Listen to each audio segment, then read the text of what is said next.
life is busy. With so many distractions and obligations, it's easy to get caught up in activities that don't truly fulfill us. How can we prioritize the right things to get the most out of our time and find more joy in our lives? There's a mathematical answer to these questions, known as the 80-20 rule or Pareto Principle.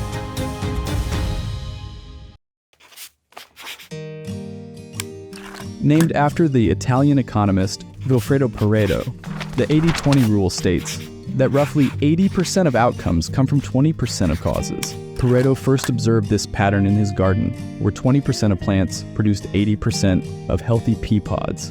Pareto found the same imbalance in other areas of life as well, such as land ownership, where 20% of the people owned 80% of the land. This principle has been applied in business, language, and even our personal lives. For example, 20% of products generate 80% of revenue, 20% of words make up 80% of conversations, and you might wear 20% of your clothes 80% of the time. The split may not be exact, but this uneven distribution of inputs and outputs is more common than not. The key takeaway is that our efforts don't always lead to the results we desire. A small percentage of our time, roughly 20%, accounts for 80% of our overall well-being, and the majority of our time is spent on low-value activities. So, what does this tell us? Richard Koch, the author of the book The 80-20th Principle, suggests evaluating how we spend our time by identifying islands of happiness, achievement, or fulfillment. Take a moment to think about those times when you felt the happiest or most fulfilled. What were the factors that contributed to those moments?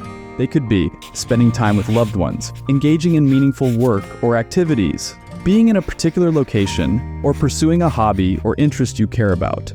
By understanding what brings you the most satisfaction, you can prioritize those activities and reduce time spent on less fulfilling ones. Today, you may spend only 20% of your time on activities that truly fulfill you, but over time, you can shift the 80-20th ratio in your favor. How will you prioritize your life? If you found this video useful, please like the video and subscribe to the channel so you don't miss out any content. Thanks for watching, and I hope to see you again.